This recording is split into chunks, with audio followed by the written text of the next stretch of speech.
Hi, my name is Vroom and welcome to my corner of the internet. In today's video, we'll be revisiting my OCs from last year. My art and the aesthetic I give my OCs have changed since my last video of them. I drew 3 OCs and since then I've only really drawn one, and that is Mimi, because she's my favorite. Mimi is really fun to draw because I love her sense of style, I love her personality, like she is that girl. I knew that I wanted to come back to this story and make more characters expanding on this world, so I needed to redesign them ASAP. So for some background, my OCs are a part of my superhero verse called the Vroomverse. I know, really creative. So the first arc follows Alchemy, aka Mimi, and her navigation as a magic user. She meets 2 friends named Divina and Kayden. They go on magical adventures and they beat one of the major villains of their story in like the first arc. So the characters I'm redesigning today are Divina and Kayden. So with that out of the way, let's get into the redesign.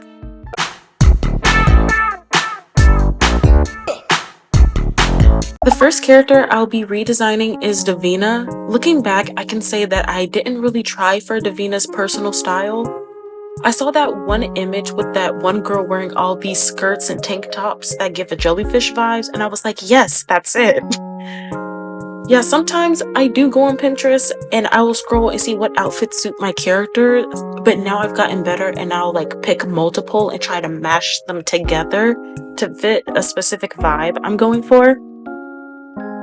I decided to take a page from her previous design and give her a long piece of like clothing, because she is supposed to be taller than Mimi. I also want to give her this elegant and mysterious vibe she got going on. So I gave her a long sleeve shin length trench coat that is a light red / maroon color. The pattern for her coat is like leopard print. She's wearing a long sleeve wavy white silk shirt with a very deep V-neck, like it's very open. Underneath her shirt, she's wearing a black bralette with a silver circle connecting the pieces. Her skirt and shoes are the same color as her bralette. All her jewelry is silver because I wanted to do something cool to contrast the warm, of her outfit. I gave her some maroon eyeshadow and her hair is longer with one side of her scalp being half braided. I also changed the color of her abilities because I wanted her powers and her outfit to be cohesive, so she no longer has multicolored powers. So the group story continues when they basically get begged to come and retrieve a magical artifact. A young man wants the trio to find the object and bring it back to his family. The group doesn't know what the family wants with this object, but they'll get it anyway because the pay is good and they get to travel, so free trip! During this, Mimi and Divina will start looking into how they got their powers and discover that there's a bigger play here, and that the object is connected to them in some way. Or at least that's what I'm trying to do anyways. I also do want the stakes of this situation to be higher than the previous arc, because that was a city devastation. Think of this as kind of like continental or planetary. For her personal growth, I want her main issues to stem from her magic this time, rather than her connecting with people and her insecurities about being needed. Maybe her abilities aren't as strong as the first movie because she's in a creative funk. Her magic is evolving in a way she's not ready to face yet. I want her to do a lot of reflection, and one of the other villains they fight against this arc will use that to their advantage. They're big brained. So more than one person is working against the trio. I would say that it's a small organization, maybe not like a cult, but maybe like a club, so you can say. And we're meeting somebody familiar. A pair of creepy twins are a part of this organization. What? It's interconnected. I'm imagining the fights between the trio and the twins, and it's just so good. Imagine Josephine fighting a 2v1, and she's actually holding her own because of her abilities. Oh, I can imagine it. And then imagine, I'm getting ahead of myself. Anyways, I am done with Divina, and I'm really proud of how she turned out because I'm not going to lie, it was looking a little scary for these characters. I might have to, retire them, but I didn't, and I'm glad because honestly, for Divina, it was very easy because once I have an idea of how I want my OCs to look, I think about it longer and stuff. And I've been thinking about this for like a couple of weeks now, so this wasn't kind of like a spur in the moment like the first video was. Well, no, Mimi's design was well thought out. Everybody else was just kind of like, spur of the moment type thing, and I'm glad I planned this time. Anyways, let me know what you guys think down below because I really want to know what you guys think.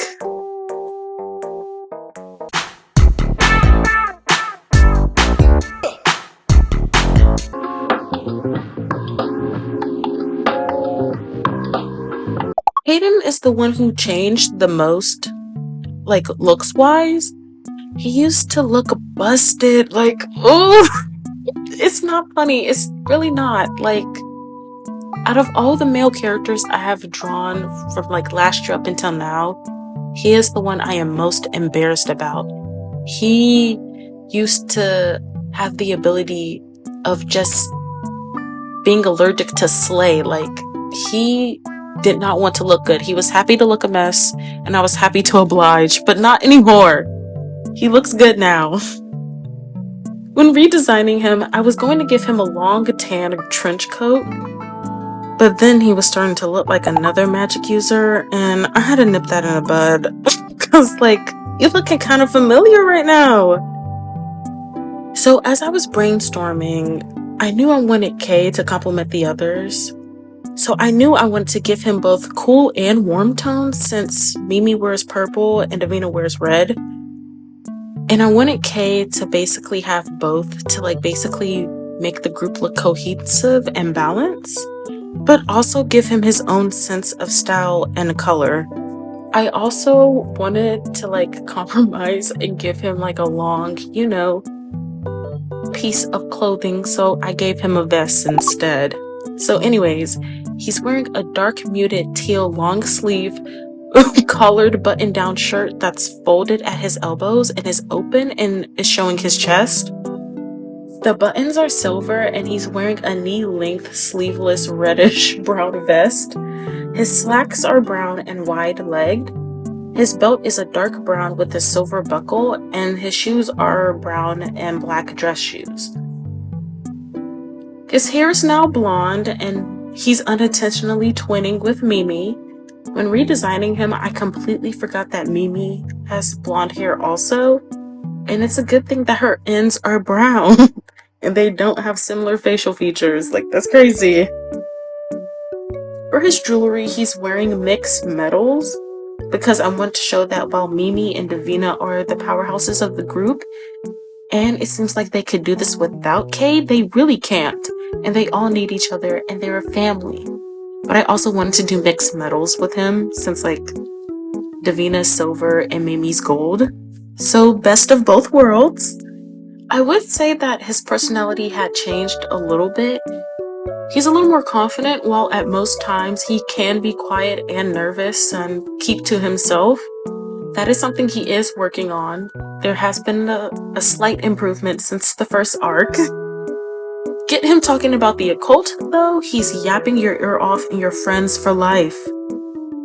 His personal arc is that he's overcoming that he feels weak compared to the others, especially when the twins come on the scene. Like, ooh, I think Kay going against Jameson is such an interesting fight.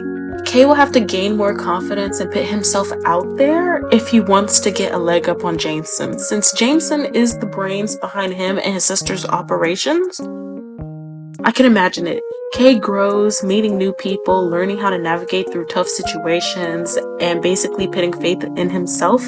And at the end of the arc, Kayden will gain more confidence and people skills.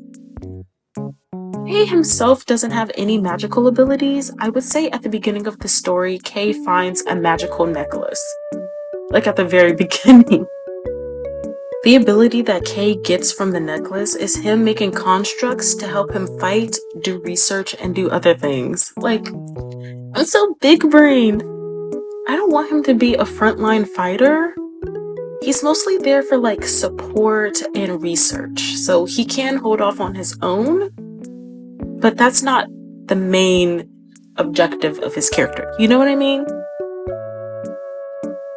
And with that, I am done with Kayden. I had to redraw his drawing like since the first time because he was looking, I don't know why, but somebody don't want Kayden to look good, and he's gonna find you because this is starting to be a little unfair. He is tired of looking ugly. He wants to look good too. But anyways, like I had to redraw him. I couldn't like do him dirty like last time. So let me know what you guys think down below. And with that, I'm done with Kayden.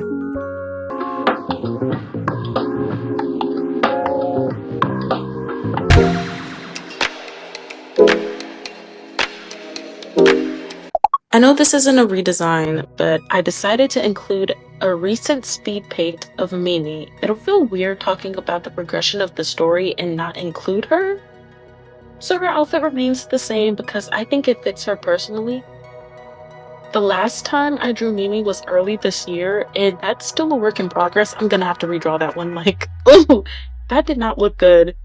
So she's wearing a maroon deep V-neck long sleeve shirt.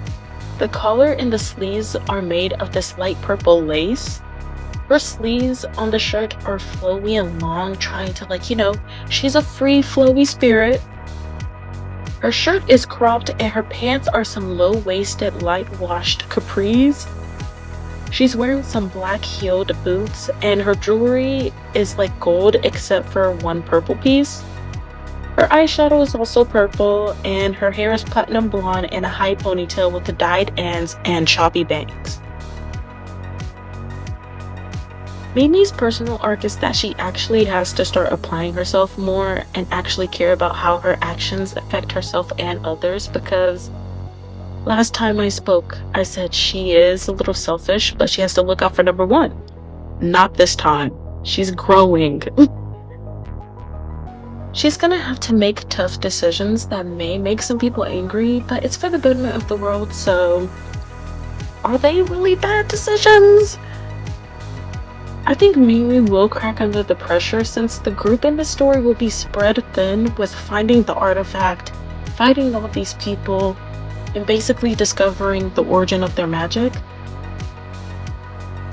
I think this will be the story that Mimi becomes a leader and grows as a person. I want her magic to be tied to this as well. The more she becomes confident in her ability to lead and ground the group, the more her magic grows. So I just love a good character arc where a character abilities grow with them, or a character learns how to basically come into their own as a person. I just love that so much. Anyways, with that, I am done with Mimi. I want to see what she will look like in my updated style since it's been months since I last drawn her. And in my first picture that I drew her, I couldn't draw her face consistently because at first I was like, oh my gosh, it looks the same. And looking back at it, I was like, oh my god. I drew her face chubby one time, and then the other two times I drew after her headshot, I just didn't continue that. That's why she looks so different. But anyways, thank God I've gotten better at that. Let me know what you guys think down below. And with that, I am done with redesigning these characters.